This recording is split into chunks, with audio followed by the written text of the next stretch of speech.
بالله من الشيطان الرجيم.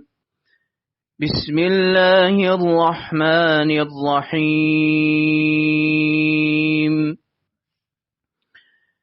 يا أيها الذين آمنوا لا تقدموا بين يدي الله ورسوله واتقوا الله إن الله سميع عليم.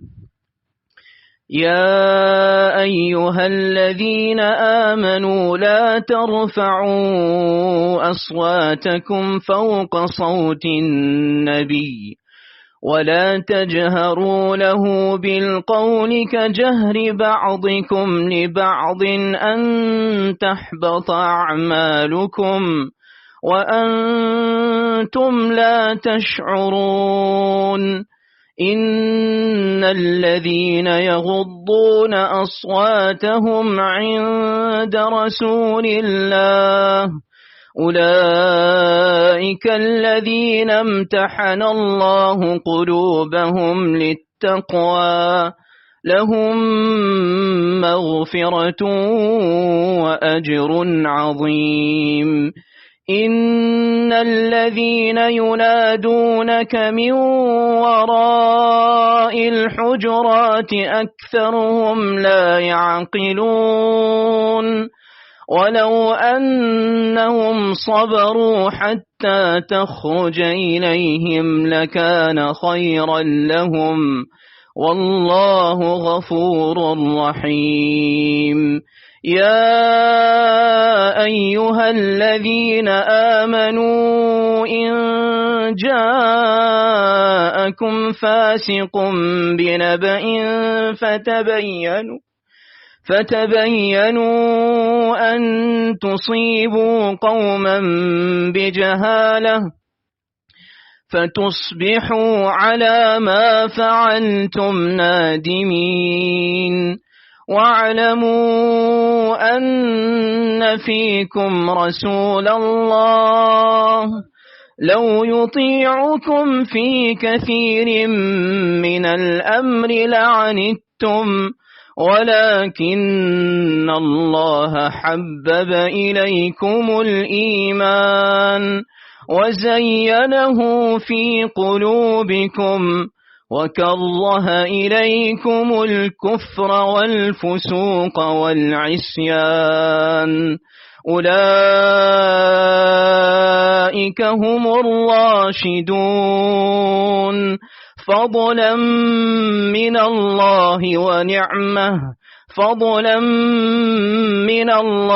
ونعمه والله عليم حكيم.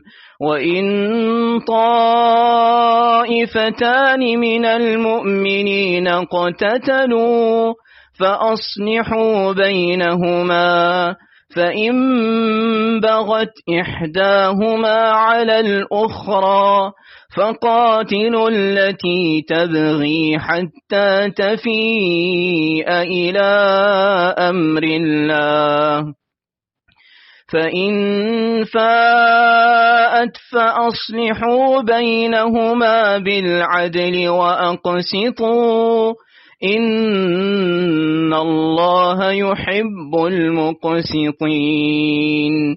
إنما المؤمنون إخوة فأصلحوا بين أخويكم واتقوا الله لعلكم ترحمون.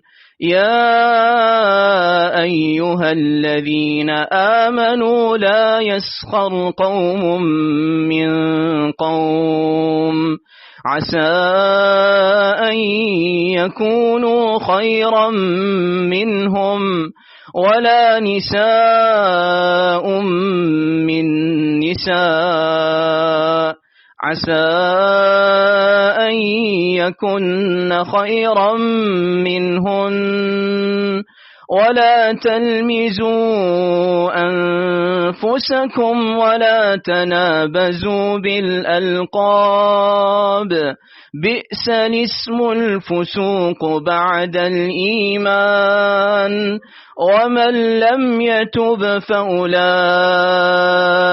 هم الظالمون يا أيها الذين آمنوا اجتنبوا كثيرا من الظن إن بعض الظن إثم ولا تجسسوا ولا يغتب بعضكم بعضا أيحب أحدكم أن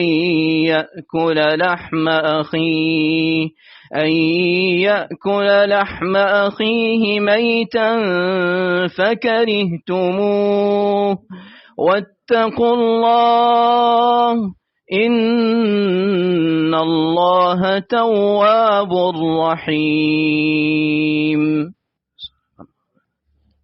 الرحمن الرحيم نحمده ونصلي على رسول الكريم أما بعد أعوذ بالله من الشيطان الرجيم بسم الله الرحمن الرحيم قل هو الله أحد الله الصمد لم يلد ولم يولد ولم يكن له كفوا أحد صدق الله العظيم. دوستو بزرگو الحمدللہ علیہ ثانی سالہ سال سے سلسلہ جاری ہے. حضرت کے زمانے میں تو خود حضرت مجلس فرماتے تھے، لیکن اس کے بعد بھی مولانا اب تو ہی ہیں، شاید مجلس ناغا نہیں ہوتی. اس کے بعد 20 سال سے الحمدللہ نہ رہنا بیمار ہونا دوسری بات. اللہ تعالیٰ کا شکر ہے کہ یہ سلسلہ جاری ہے، جو ہمارے لیے سعادت کی بات ہے. جو حضرات شریک ہوتے ہیں ان کے لیے سعادت کی بات ہے. مجلس میں ہر قسم کے لوگ آتے ہیں، ان سب کا فائدہ ایک دوسرے کو پہنچتا ہے. میں نے خود حضرت سنا کہ خانقاہوں کا وجود اس لیے ہے کہ شیخ سے جو فائدہ پہنچے وہ پہنچے گا، مگر باہمی فیوز اتنے ہوتے ہیں حاضرین کے، ان کے فیوز سے بھی آدمی کو اللہ تعالیٰ فیضیاب فرماتا ہے. اب قاری ہے، آپ نے پڑھا ماشاءاللہ، سن چکا ہوں. جامع ساؤتھ افریقہ کے جامع مسجد کے امام ہے یہ ماشاءاللہ، بہت شان ہے. اللہ تعالیٰ نے مجھے توفیق دی، میں گیا ہوں ان کے دارالسلطنت کے، بہت الحمدللہ اور ان سے مطمئن لوگوں کو فائدہ پہنچ رہا ہے. بیان بھی ہوا ہمارا، وہاں بہت سے اکابر کے لوگ بھی ملے، محمد صلی اللہ خان صاحب وغیرہ کے لوگ. بہرحال پڑھنے کا ایک انداز ہوتا ہے، سب قرآنی ہی ہیں. وعظ سے پہلے کسی بات کی حضرت بابا تھانوی رحمۃ اللہ علیہ سے بات کے لیے کہا لوگ، وعظ سے پہلے کہا اگر فلاں قاری سے تم لوگ قرات نہ کرا ہوتے تو میں پڑھ لیتا، اب نہیں پڑھ سکتا. اتنا اثر ہوا ہے مجھ کو. حضرت تھانوی نے کہا کہ اب میں نہیں کر سکتا.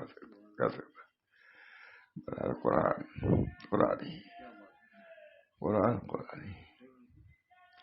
نغمہ سرمدی سنا کے ہمیں مست بے خود بنا دیا کس نے. نغمہ سرمدی سنا کے ہمیں مست بے خود بنا دیا کس نے. حضرت تھانوی نے فرمایا، واز فرمائی، واز کے لیے بیٹھے تھے، یہ کہا اگر فلاس سے تم قرآن شریف نہ پڑھا ہوتے تو کر لیتا، اب اس کے بعد میں بیان نہیں کر سکتا. پڑھنے کا بھی اثر ہوتا ہے. حضرت مولانا یعقوب صاحب کے ایک پنڈت گئے، اس نے کہا کہ حضرت آپ لوگ کہتے ہیں کہ قرآن میں بڑا اثر ہے، ہم تو پڑھتے نہیں اثر ہوتا. پنڈت نے کہا آپ جو سب لوگ کہتے ہیں قرآن میں بہت اثر ہے. یہ حضرت نے سنایا، مولانا یعقوب صاحب خیر کہا اچھا میں پڑھتا ہوں. میں نے شروع کیا، قاف والقرآن المجید بل عجیبوا ان جاءهم منهم جب 3-4 آیتیں پڑھی ہے کہا بس میں سمجھ گیا، قرآن کو مان لیا میں نے. کہا پڑھنے کا اثر ہے. حضرت بھائی یعقوب صاحب کو واقعہ ہے. کہا میں پڑھتا ہوں. اس نے اعتراض کیا تھا کہ آپ لوگ کہتے ہیں قرآن میں اثر ہے، تو میں تو اثر نہیں پاتا. کافر کو کیا اثر ہوگا؟ کہا اچھا سنو. سنایا. بس قرآن میں اثر ہے.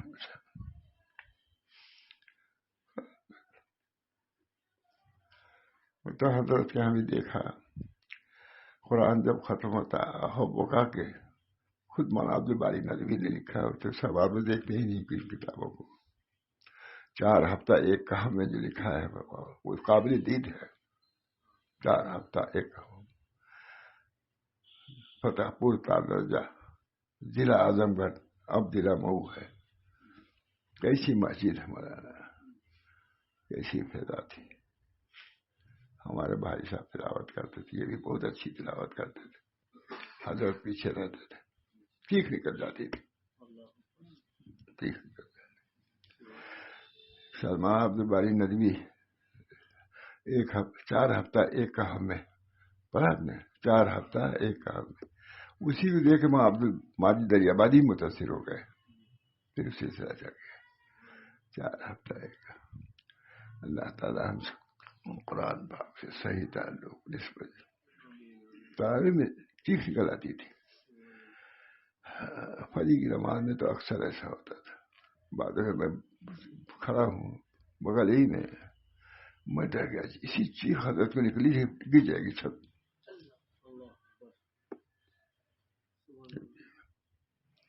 حضرت کے بعد صاحب حال تھے.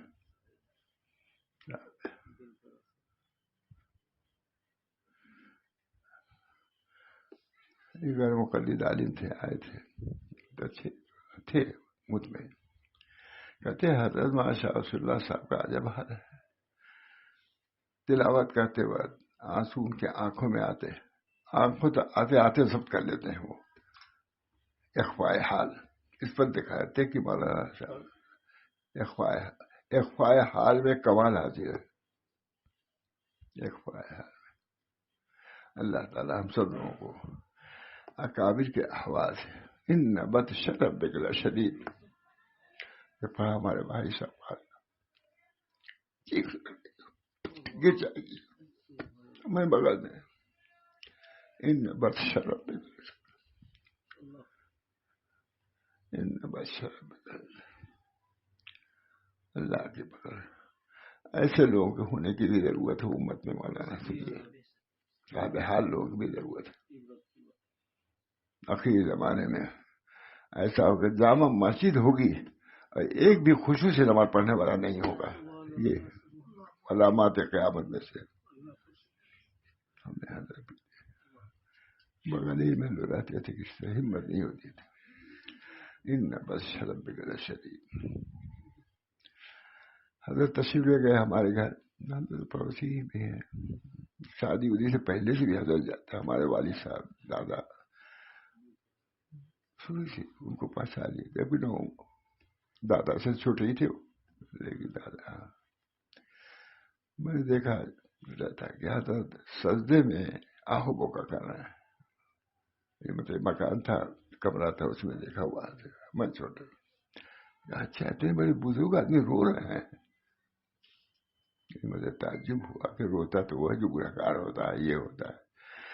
اتنے بڑے بزرگ ہو کر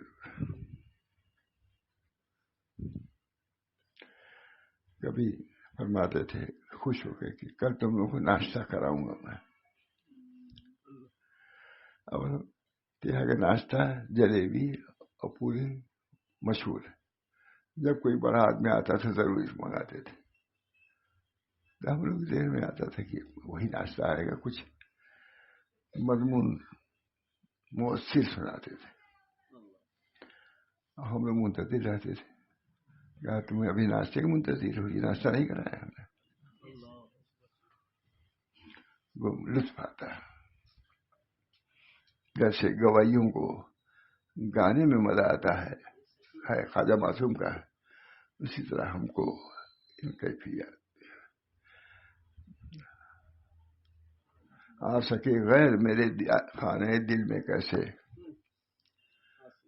آ سکے غیر میرے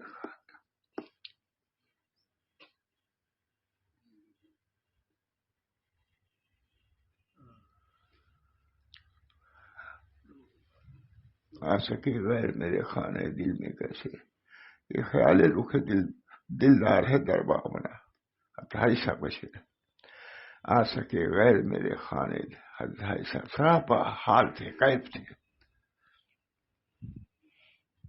اسی حال و کیف کے لیے ماں قاسم صاحب جھک گئے.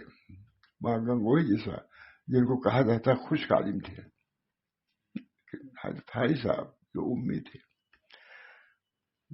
اصطلاحی عالم، ان کے سامنے جھک گئے.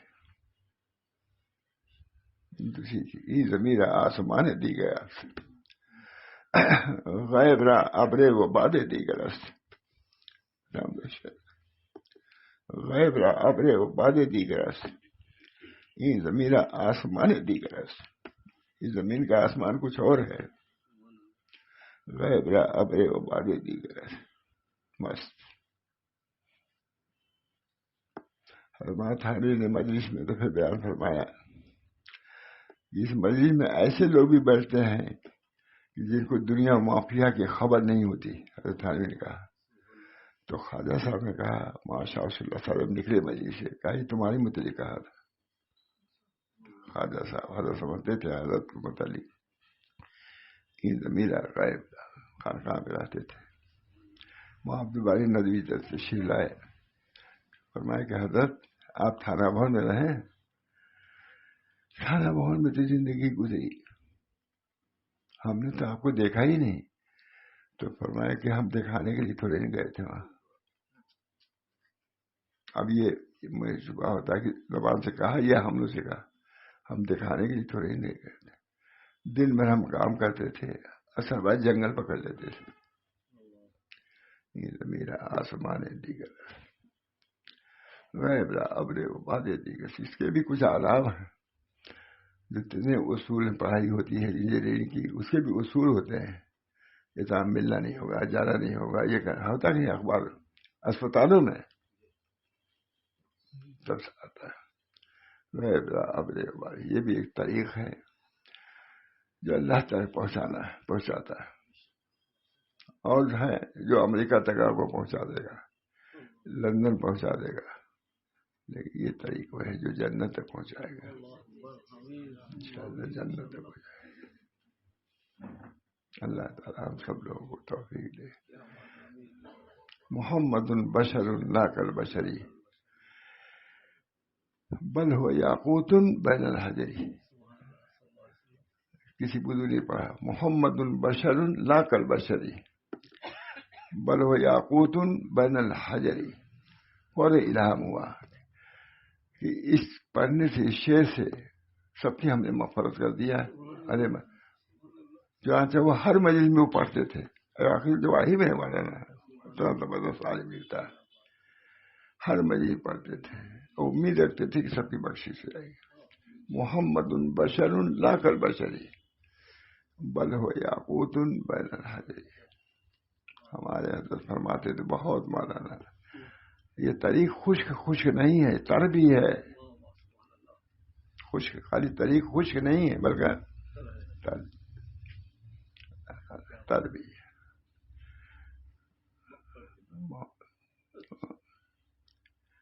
بہت عجیب و غریب کیفیت ہے.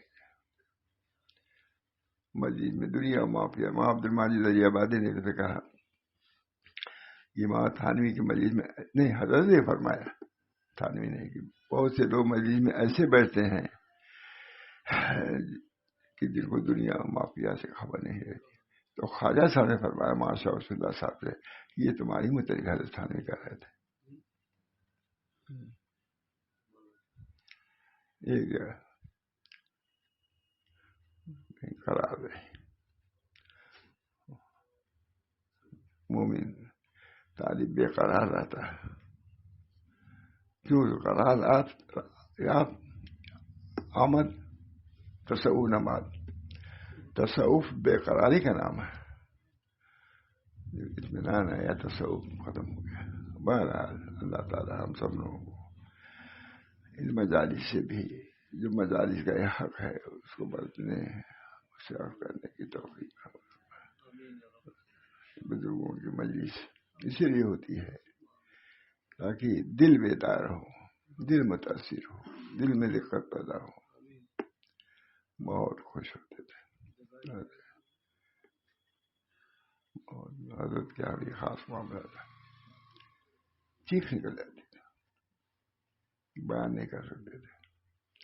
اس دفعہ ہم لوگ سے کہا حضرت نے کہ تم لوگوں کو کل ناشتہ ہم کرائیں گے. تو ہم لوگ سب لوگ خوشی ہے کہ ناشتہ مشہور ہے، ہم تو نہیں منگاتے مہمانوں کے لیے. ترکاری پوری عبد القادر والی ناشتہ ذہن میں یہی ہے. خوب عمدہ مضمون بیان کرتے تھے. ہم لوگ منتظر رہتے تھے کوئی ناشتہ آئے گا. کہتے ناشتہ بھی نہیں کرایا تم لوگوں نے. ناشتہ ہو گیا سر. ناشتہ جب بھی امام عبدالباری ندوی وغیرہ آتے تھے. بہرحال اللہ تعالی ہم سب لوگوں کو دنیا میں بھیجا ہے تو اپنی محبت اور نسبت سے معمور فرما کر اپنے یہاں بلائے. اللہ تعالی ہم سب لوگوں کو عافیت دیے. جگہ تو اسی لیے ہمارا بزرگ فرماتے تھے کہ یہاں ہندوستان میں دو دکانیں عشق ہیں. ایک کوئی تھے نام بول گئے کانپور میں ایک ماں تھانے کے ساتھ کا دکانیں عشق کی دکان ہے جہاں عشق و محبت ملتی ہے. حضرت صاحب حضرت رحمان صاحب علماء جاتے تھے شروع بھی کراتے تھے. کبھی ابو داؤد شروع کراتے تھے، کبھی کوئی محدث بھی تھے. لیکن یہ حال بھی تھا. بخاری شریف شروع کیا ہے، چیخ نکلی زبردست گر جائے گا. کہا مولانا ہم لوگ تو بخاری کسی کہا ہوگا کسی ہم تو بخاری ایسے ہی پڑھاتے ہیں. اللہ تعالی ہم سب لوگوں کو اس نسبت سے بھی بہرور فرمایا. اپنی محمد الہی مقصود منتوی و رضایت محبت معرفت خود دے.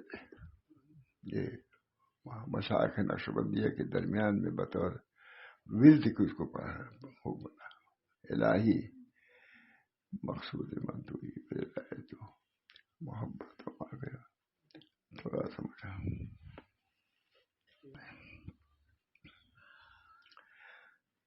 ایک بزرگ کا مقولہ ہے کہ تصوف اضطراب و بے چینی کا نام ہے. مطمئن نہیں رہنا. تصوف رامدہ یہ نکلا تھا نشانہ کر دیا. تصوف ایک بزرگ کا مقولہ ہے کہ تصوف اضطراب و بے چینی کا نام ہے. جب سکون آ گیا تصوف نہ رہا. مستقبل یاد دوست میں اس طرح اللہ ہم سب کو ادھر. جب سکون آ گیا تصوف نہ رہا. رمضان میں کئی مرتبہ حضرت دھوپ میں ٹہلنے جاتے تھے جیسے بھی ہو. فرماتے تھے کبھی فرماؤں تو اظہار بھی نہیں کرتے تھے. کہا میں ٹہلنے تھوڑے جاتا ہوں، میں پڑھنے جاتا ہوں. دکان سے ہی باقی رہتا ہے جا کے پڑھ جاتا ہوں. پڑھتے ہی رہتے تھے. ایک بزرگ کا مقولہ ہے تصوف اضطراب و بے چینی کا نام ہے. جب سکون آ گیا تصوف نہ رہا. خواجہ محمد معصوم 7,000 خلیفہ تھے. 7,000 میں نے ہر میں بیان کیا رہا. وہ بہت بات ہے. تو آپ پاکستان کے نقشبندی لوگ زیادہ تھے. میں نے کہا یہ نقشبندی. ایک بزرگ کا مقولہ ہے کہ تصوف اضطراب و بے چینی کا نام ہے. جب سکون آ گیا تصوف نہ رہا. اب سکون ہی نہیں گھوم رہے ہیں. لیکن سکون کس کے لیے؟ کھانے پینے کے بعد سکون. یہ سکون چاہو اضطراب سکون. طالب بے اضطراب اور بے سوئش نہیں ہوتا. طالب بے اضطراب اور وہ بے سوزش نہیں ہوتا، اس کو تو دل میں جلن ہے اللہ کب ہم پائے. کوئی عارف بغیر درد و حزن کے نہیں ہے، کوئی عارف بغیر درد و حزن کے نہیں ہے. جو عارف ہوگا اللہ کی یاد میں اس کو حزن بھی ہوگا، غم ہوگا. سب سے زیادہ اللہ کے قریب کرنے والی چیز حزن و غم ہے. سب سے زیادہ تمام مشائخ کہتے ہیں کہ حزن و غم. اسی بنا پر حزن و غم کے لیے کبھی کبھی ہم لوگ کو بھگا لیتے، نالائق کیا ہوا. اور پھر پوچھتے تھے جو باہر کے مہمان تھے، ان لوگوں کا کچھ اثر ہوا کہ نہیں دیکھا آپ نے؟ مطلب حزن و غم پیدا کرنے کے لیے ڈانٹ بھی پڑ جاتی تھی بغیر. اور اسی وقت امتحان تھا، امتحان تو اسی حزن و غم. طالب بغیر حزن و غم کے نہیں رہتا. جب سکون آ گیا تصوف نہ رہا. طالب بے اضطراب اور بے سوزش نہیں ہوتا. کوئی عارف بغیر درد و حزن کے نہیں ہے. خواجہ معصوم کی الفاظ ہے، اردو میں ہی ہے. جب فخر کائنات علیہ افضل الثروات دوام ذکر اور تواصل مسلسل سے حزن کے ساتھ موصوف تھے تو دوسروں کا کیا ذکر ہے. جب حضور صلی اللہ علیہ وسلم حزن و غم میں رہے، جب فخر کائنات علیہ افضل الثروات دوام فکر و تواصل حزن کے ساتھ موصوف تھے، دوسروں کا کیا ذکر ہے. مکتوبات میں یاد رکھو ہماری عزت ایمان و معرفت کے ساتھ وابستہ ہے. یہ تصوف تو نہیں تو سب کے لیے ہے. تصوف سمجھ لیا جو خانقاہ میں رہتے ہیں، اب وہ سمجھتے ہیں کہ وہ بھی نہ حاصل کرتے ہیں، دوسرے کو کہتے ہیں یہ دوسری چیز ہے. ایک یہی ہے حزن و غم. بولتے ہیں ہماری عزت کا مدار، یاد رکھو ہماری عزت ایمان و معرفت کے ساتھ وابستہ ہے، مال و جاہ کے ساتھ نہیں. مال و جاہ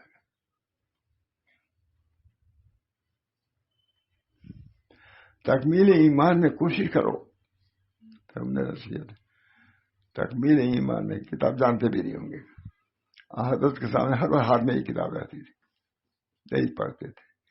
ہم نے کبھی تھانوی یہ جو حضرت تھانوی کی کتابیں ہیں ہم نے تو کبھی نہیں لکھا ہاتھ میں. یہ لیتے کیونکہ حزن و غم والے تھے، اس چیز کو زیادہ. حیات المسلمین تو خود پڑھایا حضرت نے، ہمارے بیوی بچوں سب کو سنوایا. کہتے تھے ابا نے ہم کو پڑھایا، ہم لوگوں کو پڑھایا. تو پڑھاتے تھے، لیکن اب سب صوفی لوگ کے لیے حیات المسلمین تھوڑی چلے گی. تکمیل ایمان میں کوشش کرو اور مراتب معرفت حاصل کرنے میں جد و جہد کرو. غیر تصوف یہ ہے تصوف. اللہ تعالیٰ نے مولانا بغیر فخر کی اسی کتاب پورے جمع کر دیا، 11 جلدوں میں ہے. یہ کتنے دن میں لکھی؟ 45 سال میں.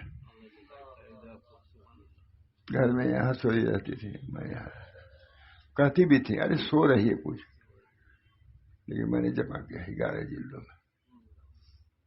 دعا کیجیے میرے میں.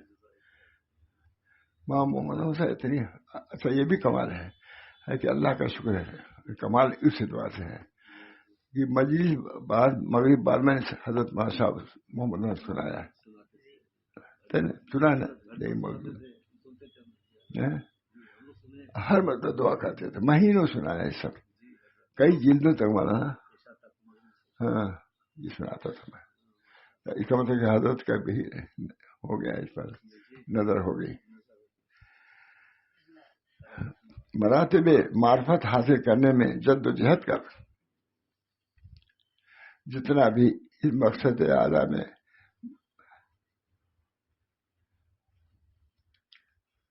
مشقت جہدوں کے اتنی زیادہ مستحسن ہے.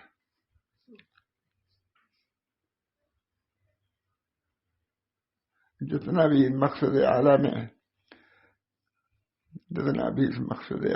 مشقت جھیلو گے اتنی ہی زیادہ مستحسن ہے. حدیث شریف میں آیا ہے کہ جو شخص اپنے تمام غموں کو ایک غم یعنی غم آخرت بنا دے گا، اللہ تعالیٰ اس کے تمام غموں کو دور کر دے گا. مکتوبات معصومی فرماتے ہیں کہ جن کے 2 دن مساوی گزرے وہ گھاٹے میں ہیں. یہ میں امام محمد احمد سنا. 2 دن صبح اور شام جو جس کے ایک ہوں وہ گھاٹے میں ہے. صبح اس کا حال صبح جیسا، شام کو شام جیسا حال بھی ہونا چاہیے. اب کیا ہونا چاہیے مولانا سمجھتے تھے خوب. میں نے کئی مدد سنا.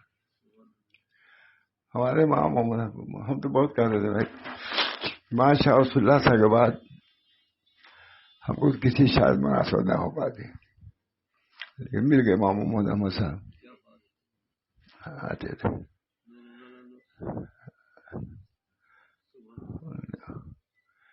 بہت کچھ اللہ تعالیٰ. گئے حضرت کے وفات ہو چکی تھی تو میں نے مسند جو حضرت کا تھا دیا پیچھے. کہا نہیں مولانا نہیں لے رہے تو واضح تھے ہی. میں نے کہا حضرت آپ ہی مسجد کو نہیں استعمال کریں گے تو کون کرے گا. وہ بچ گئے اور اسی دن سے مولانا بہت زیادہ ماننے لگا. آپ اہل ہے اس کے. میں بس حضرت ماشاء اللہ سے کہا بالکل. لوگ پوچھتے تھے بہت خاص لوگ کہ آپ کو کیا فرق، کچھ فرق معلوم ہوا ماشاء اللہ صاحب میں نے کہا بالکل ایک حال کے اعتبار سے. ابو دیوبند کے فارغ نہیں تھے بس یہ تھا، لیکن علوم تو تھے ان کے پاس. ایسے علوم تھے وہاں سے آدمی نے اس کو قبول کیا. ان کی کتاب دیکھی مواعظ میں، ہم کو تو یہ تعجب ہوا. وہاں سے آدمی نے اس کو قبول کیا، اس کو پسند کی. معمولی بات ہے. ہم تو سب کے بڑھ کے سمجھتے ہیں کہ ان کا قبول کرنا نہایت اہم.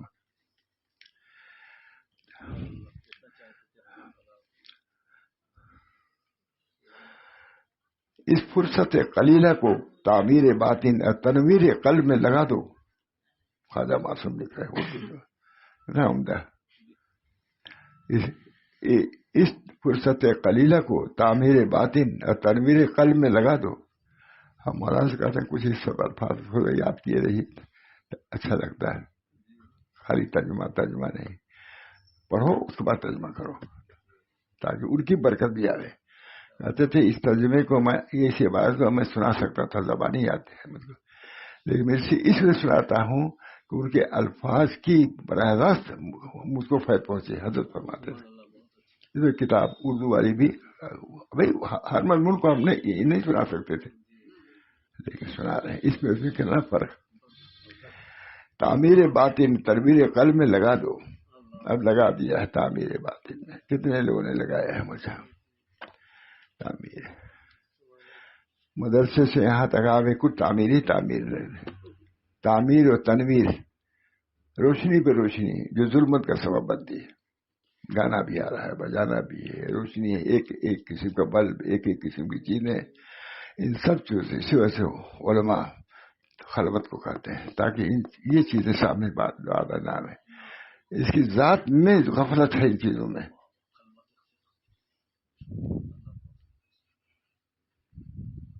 جہاں تو ہو سکے سبھی نے لکھا، خواجہ معصوم نے، جہاں تک کہ ان شادیوں بیاہوں سے بچو. اللہ ہم لوگوں کو بچائے.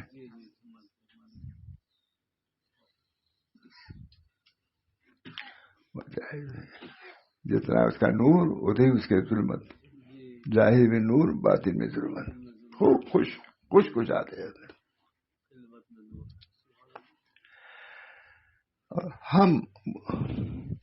اور ہم بلحوث، خواجہ معصوم لکھ رہے ہیں، ہم بلحوث تعمیر ظاہری کے پیچھے پڑے ہوئے ہیں. بھلا باطن کی ایسی صورت میں کیا خاک خبر گیری کرو گے جو ہر ظاہر میں خاک سمجھیں گے. ظاہر بھی رموز معرفت جو ہمیشہ شاہد بازار کی باتیں کریں.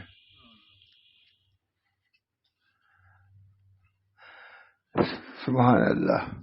اس سے تعمیر باطن یہ ہمارا فائدہ ہے مناقش. سبحان اللہ. اس سے تعمیر باطن اور تنویر قلب کی کس قدر عظمت و اہمیت معلوم ہوئی. اللہ تعالی ہم سب کو اس نعمت سے مشرف فرمائے. اتباع سنت پر زور دیتے ہوئے ارشاد فرما رہے ہیں اتباع سنت میں کوشش کرو، اتباع سنت میں کوشش۔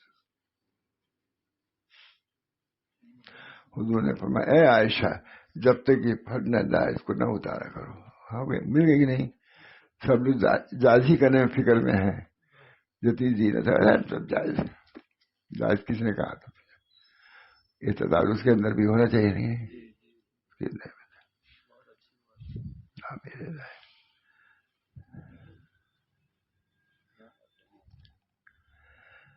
اتباع سنت میں کوشش کرو اور اہل بدعت سے دور رہو۔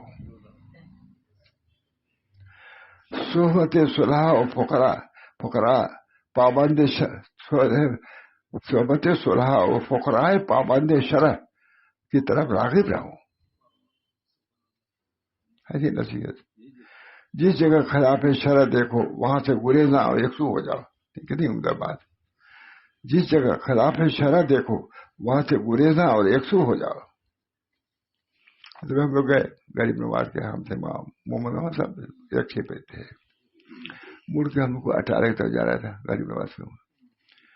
جی مولانا کا حال ہوگا، تھوڑی دور گئے، مولانا جہاں ہم لوگ جا رہے ہیں وہی تھی، روشنی نہیں ہے بڑے اچھے، جہاں ہم لوگ جا رہے ہیں میں خاموش رہا، تھی وہی۔ تھوڑی دیر گئے، مولانا آپ جائیے، ہم نہیں جا سکتے، ہم کبھی نہیں گئے ہیں، آپ کہیں چاہے جائیے، بڑے لجاجت سے اس کو آپ جائیے، میں منع نہیں کرتا۔ میں نے کہا حضرت جب آپ نہیں جائیں گے تو میں کیسے جا سکتا ہوں؟ رکشہ موڑ دیا آگے، کہا اب تک ہم کبھی بھی شریک، اب بتائیے دعوے کے ساتھ مجھ سے کہا کہ ہم کبھی شریک نہیں ہوئے ہیں اسے شادی میں۔ اب ان کا دل محفوظ رہے گا کہ ہم لوگ رہے گا؟ گھومتے پھرتے ہیں، ڈرنا آتے پھرتے ہیں۔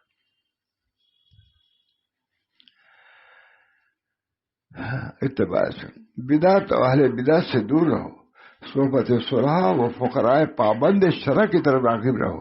یہ بھی فقراء عام نہیں، جس جگہ خلاف شرع دیکھو وہاں سے گریزاں اور یکسو ہو جاؤ۔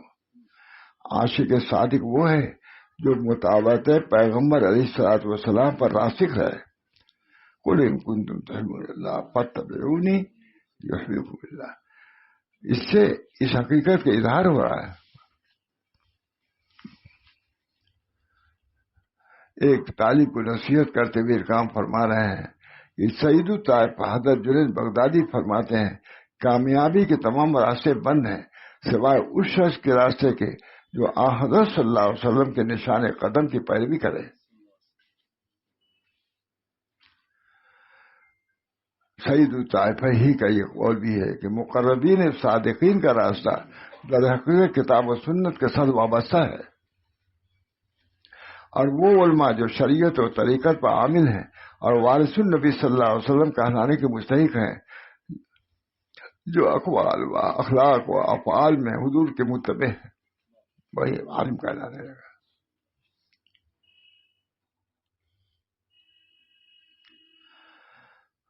مقرر لکھتا ہوں کہ آداب نبوی کا خیال نہ رکھنے والے اور سنن مصطفیہ کے چھوڑنے والے کو ہرگز عارف خیال نہ کرنا۔ اس کے ظاہری تبتل و انقطاع خواری کا عادات اور زہد و توکل و زبانی معارف توحیدی پر فریفتہ و شائفتہ نہ ہو جانا، یعنی ایسی باتیں جو کر رہا ہے لیکن دیکھو اتباع سنت ہے کہ اس کے اندر۔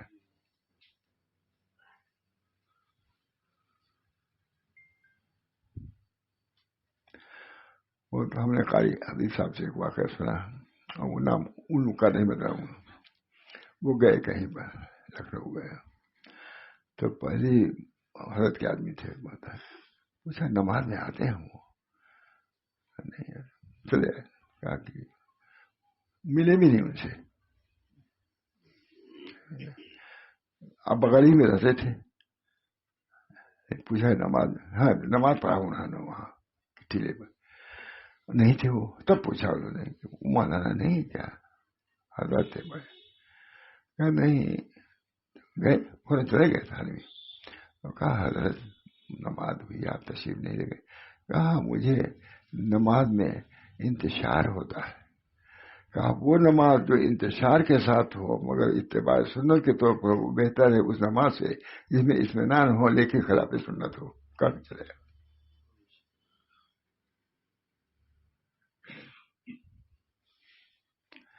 مقرر لکھتا ہوں کہ آداب نبوی کا خیال نہ رکھنے والے اور سنن مصطفیہ کے چھوڑنے والے کو ہرگز عارف خیال نہ کرنا.